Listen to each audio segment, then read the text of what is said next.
தினமும் பசி இருக்கும்.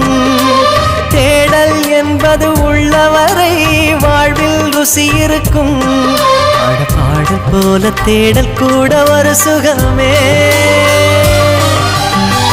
இசை பாடி வரும் இளம் காற்றுக்கு உருவமில்லை. காற்றலை இல்லை என்றால் ஒரு பாட்டொலி கேட்பதில்லை. ஒரு காலம் வருகையில் உள்ளம் கொள்ளை போகுதே. ஆனால் காற்றின் முகவரி கண்கள் அறிவதில்லையே.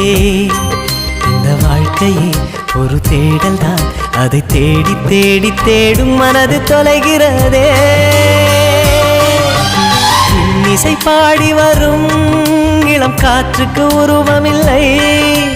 காற்றலை இல்லை என்றால் ஒரு பாட்டொலி கேட்பதில்லை.